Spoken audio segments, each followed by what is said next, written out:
يرفع الله الذين آمنوا منكم والذين أوتوا العلم درجات والله بما تعملون خبير. بسم الله الرحمن الرحيم. السلام عليكم ورحمة الله وبركاته. إن الحمد لله نحمده ونستعينه ونستغفره ونؤمن به ونتوكل عليه ونعوذ به من شرور أنفسنا ومن سيئات أعمالنا. من يهده الله فلا مضل له ومن يضلل فلا هادي له. أشهد أن لا إله إلا الله وحده لا شريك له وأشهد أن محمدا عبده ورسوله لا نبي بعده. اللهم صل وسلم على محمد وعلى آله وأصحابه وبارك وسلم تسليما كثيرا. وقد قال تعالى: يرفع الله الذين آمنوا منكم والذين أوتوا العلم درجات والله بما تعملون خبير.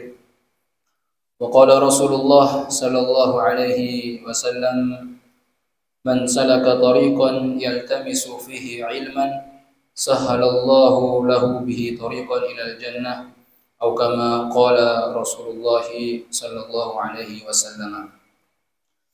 Para jamaah hadirin hadirat yang insyaallah dirahmati oleh Allah Subhanahu wa taala, kita lagi-lagi bersyukur kepada Allah Subhanahu wa taala karena pada malam hari ini Allah pertemukan kita kembali di tempat yang sangat mulia, yaitu Baitullah, dan majlis yang sangat mulia, majlis ilmu. Maka mudah-mudahan kehadiran kita di tempat ini diridhai oleh Allah Subhanahu wa taala sehingga kita menjadi hamba-hamba yang insyaallah dicintai oleh Allah dan Rasulnya. Amin ya rabbal alamin.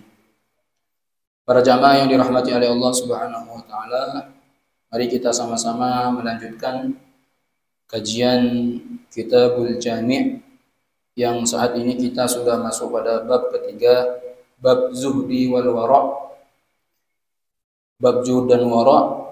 Dan insyaallah malam ini kita akan membahas 3 hadis, hadis ke-8, 9 dan 10.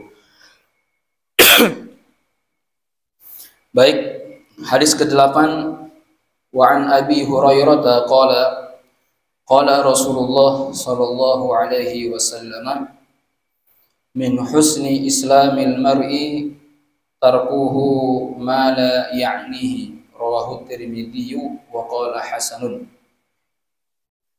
Dari Abu Hurairah radhiyallahu anhu qala, telah berkata, qala Rasulullah sallallahu alaihi wasallam, Rasulullah sallallahu alaihi wasallam bersabda. Dari Abu Hurairah, berarti yang meriwayatkan ini adalah Abu Hurairah, seorang sahabat Nabi yang sangat dekat dengan Rasulullah sallallahu alaihi wasallam, dan beliau merupakan salah satu seorang sahabat Nabi yang paling banyak meriwayatkan hadis-hadis Rasulullah sallallahu alaihi wasallam. Dan ketika beliau di Madinah selalu bersama Rasulullah sallallahu alaihi wasallam, sehingga beliau ini dimakamkan di Baqi'. Alhamdulillah, ketika umrah kami sempat berziarah ke Baqi'. Salah satu mutawif kami memberikan petunjuk ini adalah makam Abu Hurairah. Baqi' itu dikenal dengan Jannatul Baqi', surga. Kenapa Rasulullah mengatakan jannah? Jannah al-Baqi', surga, taman-taman surga. Al-Baqi' karena memang orang-orang yang diridhai oleh Allah itu banyak dimakamkan di sana. Di antaranya istri-istri para nabi, Ummu Kulsum, Ummu Salamah, anak beliau Ibrahim, istri beliau Aisyah. Kemudian Abu Hurairah pun termasuk dimakamkan di sana. Kemudian imam mazhab, Imam Malik, Imam Syafi'i, dan imam-imam yang lainnya itu banyak dimakamkan di sana. Sehingga kata Rasulullah SAW, kalaupun kalian minta meninggal di kota Madinah, silahkan. Itu hadis Ibnu Umar, hadis sahih. Kalau kalian ingin bercita-cita mati di kota Madinah, silahkan. Karena sesungguhnya orang yang mati di kota Madinah, dia akan mendapat syafaat. Karena Rasulullah SAW itu senantiasa setiap pagi datang ke Baqi' kemudian mendoakan ya bagi orang-orang yang dimakamkan di Baqi. Tapi waktu itu saya nggak berani doa mati di Madinah karena masih rindu dengan istri Pak Bu. Ya, masih anak-anak masih kecil, jadi dipending dulu doanya. Baik, Abu Hurairah qala Rasulullah sallallahu alaihi wasallam. Hadis ini sangat agung sekali. Min husnil islamil mar'i, termasuk di antara keindahan Islamnya seseorang itu. Subhanallah, ini kalimat sangat indah. Min husni islamil mar'i, termasuk indahnya, bagusnya, eloknya Islam seseorang itu apa? Tarkuhu ma la ya'nihi, meninggalkan sesuatu yang tidak bermanfaat. Ini kata ulama hadis, ini jawami'ul kalim. Kalimatnya singkat, padat, tetapi memiliki makna yang dalam. Mungkin kita menganggap bagusnya Islam seseorang itu karena dia itu rajin sholat, karena dia itu rajin berpuasa, karena dia itu rajin bersedekah, karena dia rajin melakukan kebaikan-kebaikan. Tetapi di sini Rasulullah hanya menyampaikan satu kalimat yang singkat padat tetapi maknanya dalam. Indahnya Islam seseorang itu apa? Tarkuhu ma la ya'nihi, meninggalkan sesuatu yang tidak bermanfaat.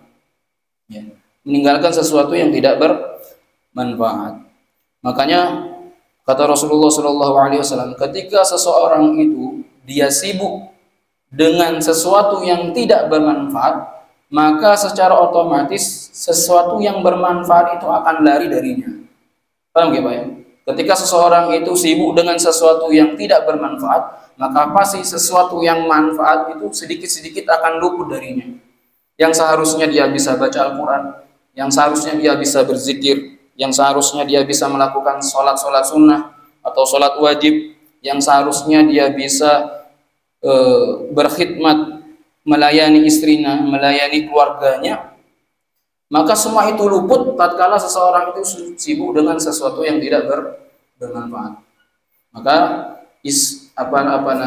kata Rasulullah SAW, bagusnya Islam seseorang itu tatkala dia meninggalkan sesuatu yang tidak bermanfaat. Hadis ini diriwayatkan oleh Imam At-Tirmidzi wa qala hasan, dan ini merupakan hadis hasan. Hadis berikutnya, wa 'anil Miqdam bin Ma'di Karib. Qala Rasulullah sallallahu alaihi wasallam, ma mala ibnu Adam wi'an syirran min batnihi. Akhrajahu At-Tirmidzi wa hasanahu. Kata Rasulullah sallallahu alaihi wasallam dari Abil Miqdam bin Ma'di Karib, qala Rasulullah sallallahu alaihi wasallam, Rasulullah sallallahu alaihi wasallam telah bersabda. Baik, sebelum kita membahas ini hadis, kita akan membahas siapa itu Miqdam bin Ma'di Karib. Ini kita akan bahas sedikit Bapak-bapak, Ibu-ibu, karena ini sangat penting sekali kita bahas supaya kita mengenal siapa itu Miqdam bin Ma'di Karib. Karena ini perawinya agak sedikit asing kita dengar ya. Biasanya kan Abu Hurairah, Anas, begitu kan. Ini kok Miqdam bin Ma'di Karib. Nama lengkap beliau ini adalah Al-Miqdam bin Ma'di Karib. Berarti Ma'di Karib itu siapanya? Bapaknya. Bin Amr, berarti Amr itu siapa? Kakeknya. Al-Kindi Asy-Syami. Al-Kindi itu beliau berasal dari desa Kindah, namanya Kindah. Kemudian Asy-Syami karena beliau bertempat tinggal di kota Syam ya. Jadi nama lengkap beliau itu adalah Al-Miqdam bin Ma'di Karib bin Amr Al-Kindi Asy-Syami. Jadi orang-orang Arab tuh seperti itu Pak. Beliau itu menyematkan gelar itu sesuai dengan tempat tinggalnya. Ketika bapak-bapak ingin menyematkan gelar tempat tinggal bapak, umpama Fatih Nabi, boleh Sofyan Sauri An-Nabi, atau Al-Fatih, Fatih Nabi, itu enggak menjadi masalah. Ya, Nah, seperti ini. Al-Kindi berasal dari Kindah.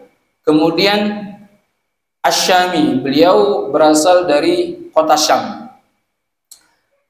Al-Mikdam ini bapak-bapak, ibu-ibu, merupakan salah satu seorang sahabat yang umurnya panjang.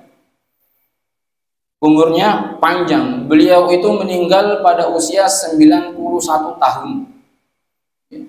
Dan beliau, kata para ulama hadis, termasuk sahabat minoritas. Kenapa minoritas? Karena beliau ini salah satu sahabat yang lama meninggalnya dan usianya paling panjang. Kata Rasulullah SAW dalam hadis yang sahih, "A'maru ummati baina sittin ila sab'in wa aquluhum ma yajuzu ala dhalik." Umur umatku itu antara 60-70 tahun. Wa aqalluhum, yang sedikit daripada itu, yang melebihi daripada itu sedikit sekali. Artinya apa? Al-Mikdam ini termasuk sahabat minoritas yang usianya itu panjang dibandingkan sahabat-sahabat yang lain. Kalau sahabat yang lain itu ada yang 50, mentok 60 tahun meninggal. Ini sahabat Al-Mikdam usianya 91 tahun. Dan beliau ini termasuk sahabat yang paling pemberani. Berani ketika menyampaikan kalimat yang hak di depan siapa? Di depan penguasa, di depan seorang khalifah. Dan beliau itu berani menyampaikan bukan hanya lewat tulisan, bukan hanya di belakang layar, tetapi beliau datang di satu tempat dan menyampaikan kalimat yang hak di hadapan para pemimpin. Di sini saya akan bacakan biografi beliau. Wafadal Miqdam ibnu Ma'di Karib wa Amru bil Aswad wa rajulun min Bani Asadin min ahli Kisirin ila Muawiyah bin Abi Sufyan. Ketika itu Miqdam bin Ma'di Karib ini bersama rombongan-rombongan yang lainnya, disebutkan di sini dengan Amr bin Aswad dan salah satu seorang laki-laki dari Bani Asad, ini mendatangi seorang khalifah yang bernama Muawiyah bin Abi Sufyan. Siapa yang tidak mengenal Muawiyah bin Abi Sufyan radhiyallahu anhu? Allah Subhanahu wa taala meridhoi, radhiyallahu anhu, Allah meridhoi beliau berdua, seorang khalifah. Maka ketika Miqdam datang kepada Muawiyah, faqala Muawiyah lil Miqdam. Ini perhatikan. Muawiyah ini berkata kepada Miqdam, "Ya al-Miqdam, a'alimta anna al-Hasan ibnu Ali tuwfiya?" Wahai Miqdam, apakah kamu sudah mendapat berita bahwasanya Hasan bin Ali, artinya cucu Rasulullah SAW itu tuwfiya, meninggal dunia? Maka tatkala Miqdam ini mendengar bahwasanya cucu Rasulullah SAW yang bernama Hasan ini meninggal dunia, faraja'al Miqdamu, maka ketika itu Miqdam itu roja'a. Roja itu mengucapkan kalimat istirja. Apa kalimat istirja, Pak? Inna lillahi wa inna ilaihi raji'un. Maka ini pelajaran buat kita ketika kita mendapat musibah atau mendengar suatu musibah, maka ucapkanlah inna lillahi wa inna ilaihi raji'un. Jadi jangan menganggap bahwasanya kalimat istirja itu hanya ucapan untuk orang yang meninggal dunia, tidak. Tatkala kita mendapatkan musibah atau tetangga saudara kita mendapatkan musibah, maka ucapkanlah inna lillahi wa inna ilaihi raji'un. Maka orang yang mengucapkan kalimat istirja itu akan mendapat pahala yang sangat besar di sisi Allah Subhanahu wa taala. Maka Miqdam ketika mendengar cucu Rasulullah meninggal yang bernama Hasan, maka Miqdam ini mengucapkan inna lillahi wa inna ilaihi raji'un. Faqala lahu rajulun. Ternyata Pak, ada salah satu seorang laki-laki rombongan itu, dia mengatakan kepada Miqdam, "Ataraha musibatan?" Wahai Miqdam, apakah engkau menganggap wafatnya cucu Rasulullah yang bernama Hasan ini sebuah musibah? Kaget Miqdam, Pak. Agak sedikit marah dia. Qala lahu, kemudian Miqdam mengatakan, "Walima la araha musibah?" Bagaimana mungkin aku tidak menganggap wafatnya cucu Rasulullah ini sebuah musibah? Itu kata Miqdam. Waqad wada'ahu Rasulullah sallallahu alaihi wasallam fi hijrihi. Sedangkan Rasulullah itu sering memangku daripada cucunya yang bernama Hasan. hada minni wa Husain min Ali. Kata Rasulullah sallallahu alaihi wasallam, Hasan ini bagian daripadaku, sedangkan Husain bagian daripada Ali. Artinya apa? Hasan dan Husain ini merupakan cucuku. Faqala al-Asadi, maka tatkala mendengar penjelasan itu dari Mikdam, maka seorang laki-laki dari bangsa Asad ini mengatakan, jumratun atfa'ahallahu azza wa jal. Hasan itu merupakan bara api yang Allah Subhanahu wa taala padamkan. Masya Allah. Hasan itu bara api neraka yang Allah padamkan. Ini kelompok yang tidak suka dengan Hasan, Pak. Seperti itu, satu kelompok yang tidak suka dengan cucu Rasulullah yang bernama Hasan. Maka tatkala Mikdam mendengar perkataan seorang laki-laki itu, amma ana fa wallahi fala abrahul yawma hatta ugiduka, demi Allah mulai hari ini aku akan membencimu wahai laki-laki, wa usmi'uka ma taqrahu, dan aku akan pendengarkan kepada kamu sesuatu yang membuat kamu tuh nggak senang kalau saya ucapkan itu. Saking marahnya siapa? Mikdam tatkala keluarga Rasulullah Shallallahu Alaihi Wasallam ini dihina, cucu Rasulullah Shallallahu Alaihi Wasallam ini dihina. Maka setelah terjadi percecokan itu, kemudian Mikdam ini melanjutkan ya misinya di hadapan seorang khalifah pemimpin yang bernama Muawiyah bin Abi Sufyan. Beliau mengatakan, ya Muawiyatu, wahai Muawiyah. Jadi Pak, kalau ada kalimat ya kemudian Muawiyah itu berarti ketika itu Al-Mikdam ini betul-betul bertatapan muka kepada siapa? Kepada siapa, Pak? Kepada Muawiyah. Kalau ya Muawiyata berarti Mikdam ini tidak bertatapan muka langsung kepada siapa? Kepada Muawiyah. Ini keindahan bahasa Arab ya. Beda harokat sedikit maknanya salah. Seperti itu. Jadi kalau ada orang yang belajar Al-Quran menafsirkan sendiri tanpa mempelajari bahasa Arab dengan benar, nah itu bahaya. Seenaknya nanti dia akan menerjemah maksud dan tujuan ini ayat apa. Seperti itu. Ya Muawiyah, hai Muawiyah, in ana saddaqtu fasaddiqni. Wahai Muawiyah, apabila aku berbicara, apabila apa yang aku sampaikan setelah ini benar, apabila yang aku sampaikan setelah ini benar, fasiddiqni, maka akuilah kalau itu betul-betul benar. Kata Muawiyah, na'am, ya. Wa in ana kadzabtu fakadzibni. Tetapi sebaliknya, apabila apa yang aku sampaikan ini tidak benar, maka akuilah perkataan aku ini tidak benar. Kata Muawiyah, na'am. Af'al, kalau begitu saya akan kerjakan. Qala, kemudian Mikdam mengatakan, fa'ansyuduka billah, saya akan menasihati kamu wahai Muawiyah billah, karena Allah, bukan karena apa-apa. Hal ta'lamu anna Rasulullah sallallahu alaihi wasallam naha an lubsi dhahab. Wahai Muawiyah, pasti kamu tahu, bukankah Rasulullah sallallahu alaihi wasallam itu melarang seorang laki-laki menggunakan perhiasan dari emas? Qala na'am. Muawiyah mengatakan, ya, benar.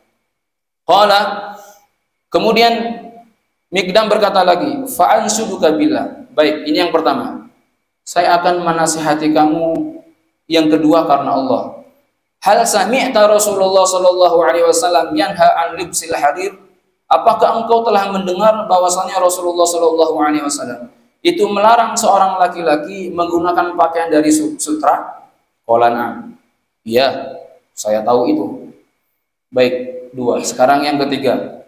Ansyuduka billah. Aku menasihati kamu karena Allah. Hal ta'lamu anna Rasulullah sallallahu alaihi wasallam naha an lubsi juludis siba? Apakah kamu tahu bahwasanya Rasulullah sallallahu alaihi wasallam itu melarang seseorang memakai pakaian yang terbuat dari kulit binatang buas? warukubi 'alaiha, kemudian pelana kuda yang terbuat dari binatang buas. Apakah kamu tahu kalau itu dilarang oleh Rasulullah? Qala na'am. Ya, saya tahu. Qala, lihat Pak, keberanian Al-Miqdam di hadapan Muawiyah. Beliau mengatakan, laqad ra'aitu hadza kullahu fi baitika ya Muawiyah. Wahai Muawiyah, demi Allah, aku melihat dengan kedua mataku sendiri, bukan katanya, bukan mendapat informasi, tetapi betul-betul melihat dengan kedua mataku sendiri, hadza kullahu fi baitika ya Muawiyah. Tiga-tiganya ini semua ada di rumahmu, semua ada di dalam rumahmu, dan tiga-tiganya ini semua engkau pakai. Wah, kaget Muawiyah setelah diprotes seperti itu kepada siapa? Kepada Miqdam. Maka ketika itu apa jawaban Muawiyah? Ini Pak, seorang raja yang adil, seorang raja yang lunak hatinya, sahabat Rasulullah Shallallahu Alaihi Wasallam. Dia tidak membantah apa yang diucapkan Miqdam, tetapi Muawiyah mengatakan, qad alimtu anni lan anjuwa minka ya Miqdam. Wahai Miqdam, saya mengaku bersalah dan saya sudah yakin saya tidak akan selamat dari 3 pertanyaanmu ini. Wah, itu seorang yang raja yang memiliki hati yang besar, menerima daripada kesalahan. Kemudian bapak-bapak yang dirahmati Allah, ibu-ibu, kemudian apa yang dilakukan Miqdam? Perhatikan. Ketika itu karena Miqdam ini merasa dirinya, Muawiyah karena merasa dirinya ini sudah dinasehati, sudah ditegur, sudah diluruskan oleh seorang yang bernama Miqdam, maka apa? Wa farada libnihi fil mi'ataini fa farah bidam al ashabi. Maka Muawiyah ini Pak mengambil sebagian daripada hartanya, kemudian diberikan kepada siapa? Kepada Miqdam sebagai bentuk terima kasih bahwasanya dia telah menasihati saya. Nah, itu luar biasa. Besar hatinya seorang pemimpin, Pak ya. Jadi kalau kita seorang pemimpin, kita punya bawahan, ada bawahan yang menegur kita, ya, yang meluruskan kita, umpama kalau kita salah, itu dipertahankan. Itu adalah bawahan yang baik. Tapi ketika ada seorang bawahan yang diam saja nganut apapun, yang penting bos senang, nah itu nggak betul seperti itu ya. Ya. Jamaah yang dirahmati oleh Allah, maka apa yang terjadi? Tatkala Muawiyah memberikan sebagian hartanya kepada Miqdam, maka apa yang dilakukan Miqdam, Bapak-bapak? Maka Al-Miqdam beliau menginfakkan semua harta pemberiannya itu kepada fakir miskin. Dan ini terdengar oleh siapa? Muawiyah. Kemudian Muawiyah mengatakan, farajulun karimun basata yadahu. Amal Miqdam farajulun karimun basata yadahu. Kalau Miqdam ini betul-betul laki-laki yang baik, yang ringan tangan. Seperti itu yang. Kenapa Al-Miqdam di sini disebutkan, kenapa Al-Miqdam membagikan daripada harta pemberian daripada Muawiyah itu kepada fakir miskin? Karena tujuan Al-Miqdam memberikan nasihat kepada Muawiyah itu lillahi ta'ala. Lillahi ta'ala, bukan karena harta benda, bukan karena supaya nanti saya diberikan sebagian daripada hartanya, tidak, tetapi karena lillahi ta'ala. Sehingga para ulama memberikan kesimpulan daripada hadis ini. Hadis ini merupakan hadis yang mutawatir, ya, hadis yang sahih. Kata ulama, maka perlunya seorang ulama itu dekat dengan umara, dengan seorang pemimpin, dengan catatan dia dekat itu bukan ada embel-embel yang lain, tetapi apa? Karena lillahi ta'ala. Karena kalau sudah ulama di sekelilingnya tidak ada, kalau umara, seorang pemimpin di sekelilingnya tidak ada lagi seorang ulama, nanti yang ada para penjahat yang tidak bisa meluruskan para pemimpin. Nah, ini ada sekilas tentang Miqdam bin Ma'di Karib bin Amr Al-Kindi Asy-Syami, seorang sahabat Nabi yang usianya itu sampai 91 tahun, berani memberikan nasihat di hadapan para pemimpin. Ya, qala telah berkata Rasulullah sallallahu alaihi wasallam bersabda, "Ma mala'a ibnu Adam wi'aan Ya, syarran min batnihi. Apa kata Rasulullah sallallahu alaihi wasallam? Ya, tidaklah anak cucu Adam mala'awiyaan memenuhi suatu tempat yang lebih buruk daripada batnihi, daripada apa? Perutnya. Akhrajahu Tirmidzi wa hasanahu. Hadis ini diriwayatkan oleh Imam Tirmizi dan dihasankan. Para jamaah yang dirahmati oleh Allah, saya akan sedikit membahas tentang perawi hadis, kedudukan hadis ini. Ini menjadi maklumat supaya kita bertambah wawasan kita tentang hadis ini. Hadis ini Pak, sebenarnya hadis ini bermasalah. Jumhur ulama hadis mengatakan hadza dhaifun, hadis ini lemah. Sebagian lagi mengatakan hadis ini dihasankan. Pertanyaannya, kenapa hadis dhaif, hadis yang bermasalah dicantumkan oleh Ibnu Hajar Al-Asqalani di dalam kitab Bulughul Maram, khusus dalam Kitabul Jami'? Kenapa? Ini tahadus bin nikmah, saya cerita sedikit. Alhamdulillah kemarin selama 5 hari di Madinah kita bermulazamah talaki dengan seorang guru besar, guru sepuh di Madinah yang bernama Dr. Sofwan Dudi. Beliau ini puluhan tahun mengajar di Masjid Nabawi. Masya Allah, muridnya banyak sekali. Dan alhamdulillah kami berkesempatan mulazamah kepada beliau dan menghatamkan satu hadis, sehingga alhamdulillah pulang ke Indonesia mendapat oleh-oleh sanad hadis dengan beliau. Beliau menjelaskan kenapa ulama-ulama salaf terdahulu ya masih mencantumkan hadis-hadis yang bermasalah. Hadis-hadis bermasalah itu maksudnya hadis dhaif, bukan hadis yang maudhu ya. Kalau hadis maudhu itu bukan daripada bagian hadis. Hadis maudhu itu kan hadis apa? Hadis maudhu itu hadis palsu. Itu bukan daripada bagian daripada hadis. Tapi kalau hadis dhaif itu masih bagian daripada hadis. Lah kenapa ulama-ulama salaf terdahulu masih mencantumkan hadis dhaif di dalam kitab-kitab mereka? Contoh seperti Imam Ahmad bin Hanbal. Itu dalam musnad hadis, Pak. Musnadnya Imam Ahmad itu terdapat 2.700 hadis. Sebagian besar itu banyak hadis dhaif. Banyak hadis dhaif, anak semua. Imam Bukhari yang dikenal dengan Sahih Al-Bukhari, beliau punya kitab namanya Adabul Mufrad, kitab motivasi beramal. Mayoritas semua hadis dhaif. Kenapa? Maka dijelaskan dengan Dr. Sohdadi. Beliau mengatakan li-ihtiyaton, untuk kehati-hatian, jangan-jangan hadis ini betul-betul sahih. Seperti itu, untuk kehati-hatian. Makanya Imam Ahmad bin Hanbal, beliau mengatakan idza rawainal halala wal harama fasaddadna. Kalau hadis-hadis itu yang berkaitan dengan halal dan haram, kami selektif. Kami hati-hati. Kami akan pakai hadis-hadis yang kuat karena itu kaitannya dengan halal dan haram. Idza rawaina anil fadailil amal. Tetapi kalau hadis-hadis itu berkaitan dengan tentang keutamaan beramal, fasahalna, maka kami itu agak longgar sedikit. Agak longgar sedikit. Ini kata Imam Ahmad bin Hanbal. Maka ulama-ulama salaf terdahulu masih mau pakai hadis dhaif. Nah, sekarang kok mohon maaf, ada seorang yang mengaku bermanhaj salaf, ketika mendengar hadis dhaif ditolak.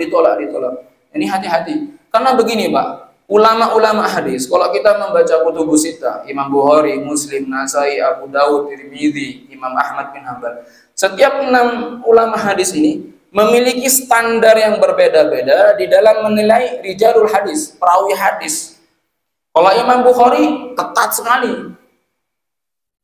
Apakah laki-laki ini sikot, hafalannya kuat? Apakah laki-laki ini hafalannya lemah? Apakah laki-laki ini adil? Itu sangat ketat. Sedangkan ulama-ulama yang lain tidak seketat Imam Bukhari. Maka kalau kita melihat hadis Muslim, Sahih Muslim, itu banyak nggak masuk seleksi dalam hadis Bukhari. Paham nggak, Pak? Hadis Muslim, Sahih Muslim, terkadang dalam hadis Bukhari didoifkan. Jangan salah, sekarang banyak juga hadis Bukhari itu didoifkan dengan ulama-ulama hadis mutaakhirin sekarang. Banyak seperti itu. Jadi jangan kaget, Pak, jangan dianggap khilafiyah itu hanya terjadi dalam fikih, enggak. Khilafiyah itu juga banyak terjadi pada bidang ilmu hadis. Bahkan dalam ilmu hadis khilafiyah itu lebih seru daripada ilmu fikih. Segitu. Paham nggak, Pak? Jadi ulama-ulama salaf terdahulu itu beliau masih menggunakan hadis-hadis dhaif selagi hadis itu tidak dhaif dan tidak lemah sekali. Ya. Makanya ulama-ulama salaf terdahulu mengatakan kalau dalam urusan halal haram akidah kami ketat. Kami pakai hadis-hadis yang yang sahih. Tapi kalau dalam urusan fadilah, keutamaan beramal, maka kita agak sedikit longgar. Hadis dhaif enggak apa-apa diamalkan. Seperti Imam Nawawi dan imam-imam yang lainnya, ulama-ulama salaf masih menggunakan hadis dhaif.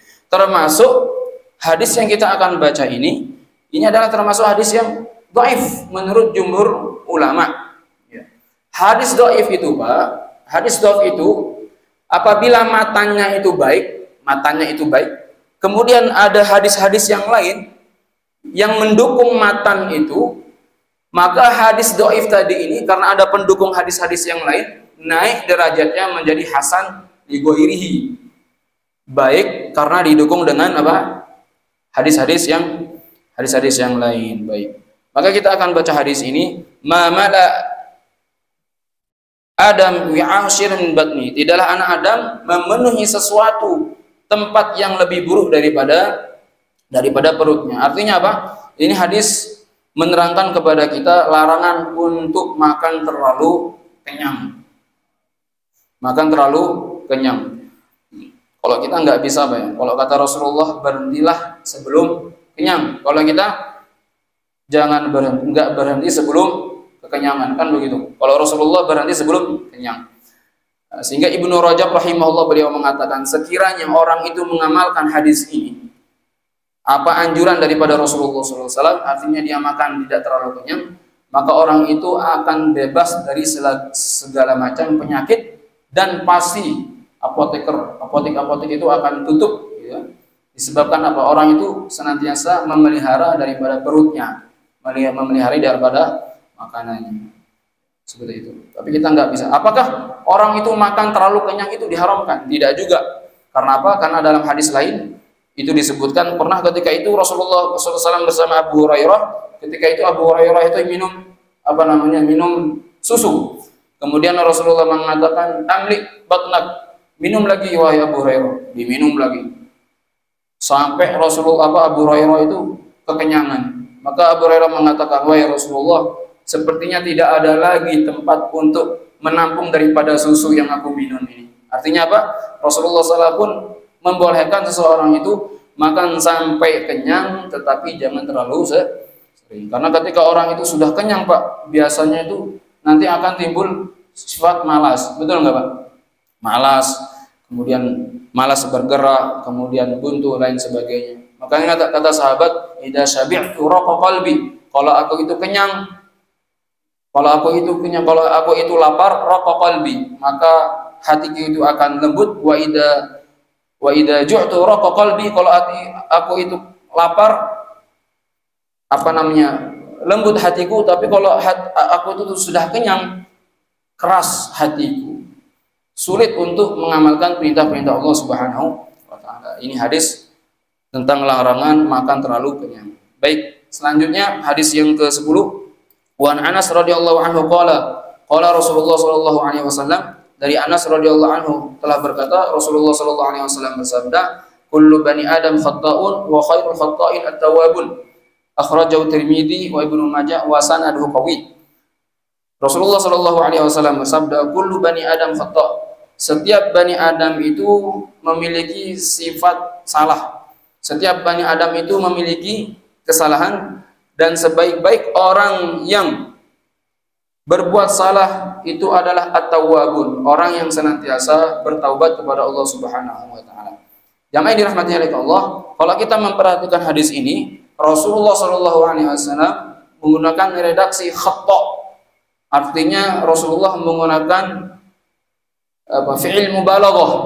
Artinya khata', selalu berbuat salah. Ya, selalu berbuat salah. Artinya apa? Setiap anak Adam tuh pasti akan selalu berbuat salah. Tidak ada anak Adam yang tidak melakukan kesalahan kecuali Rasulullah SAW. Jadi bapak-bapak, ibu-ibu, semua kita pasti memiliki kesalahan. Hanya saja Allah itu masih menutup aib kita. Allah menutup aib kita. Seandainya Allah buka aib kita, maka kita akan malu. Maka kita dianjurkan selalu berdoa, Allahumma astur aurati wa amin rawati. Ya Allah, tutuplah selalu aibku. Karena setiap manusia itu pasti akan memiliki kesalahan. Karena apa? Ketika Allah Subhanahu wa taala ciptakan Bani Adam, maka itu Pak Allah lengkapi dengan apa? Suatu kesalahan. Satu apa? Satu paket. Ya. Kenapa Allah Subhanahu wa taala ciptakan satu paket seperti itu? Karena Allah Subhanahu wa taala itu sangat cinta kepada orang yang bertaubat. Artinya ketika seorang Nabi Adam, Bani Adam dia melakukan kesalahan, maka Allah berikan solusi. Apa itu? Bertaubat. Ya. Bedanya Pak Allah itu kalau melihat hambanya, ketika seorang hamba melakukan banyak kesalahan, kemudian dia melakukan satu kebaikan, maka yang Allah lihat itu kebaikannya, bukan kesalahannya. Berbeda dengan manusia, ketika seseorang itu melakukan kebaikan, jutaan kebaikan, kemudian dia melakukan satu kesalahan, maka manusia itu akan melihat apa? Satu kesalahannya. Sehingga ribuan kebaikan dia lakukan, itu akan tertutup dengan satu kesalahan. Kalau Allah beda. Seorang hamba ketika dia melakukan kesalahan, maka akan tertutup dengan satu kebaikan. Makanya Imam Syafi'i mengatakan, kamu tidak akan pernah melihat seseorang itu akan luput dari yang namanya kesalahan.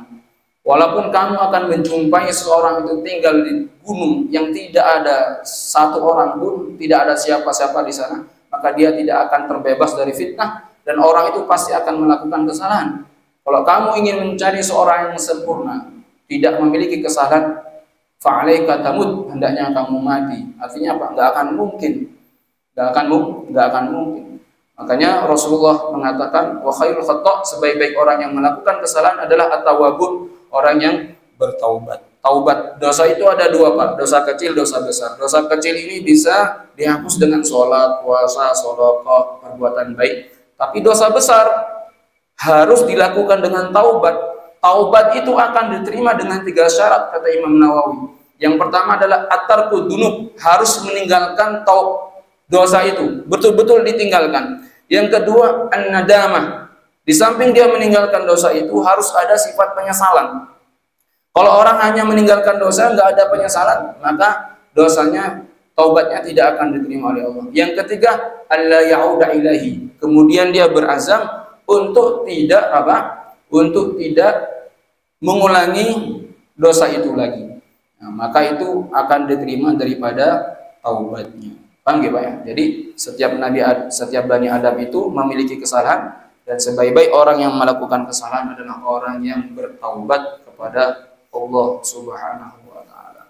Mudah-mudahan Allah Subhanahu wa taala berikan kita taufik hidayah untuk senantiasa bertaubat setiap saat, sehingga Allah Subhanahu wa taala menghapus dosa-dosa kita. Amin ya rabbal alamin. Bapak yang dirahmati Allah, mungkin cukup sekian, mudah-mudahan bermanfaat. Subhanakallahumma wa bihamdika, asyhadu an la ilaha illa anta, astaghfiruka wa atubu ilaik. Assalamualaikum warahmatullahi wabarakatuh.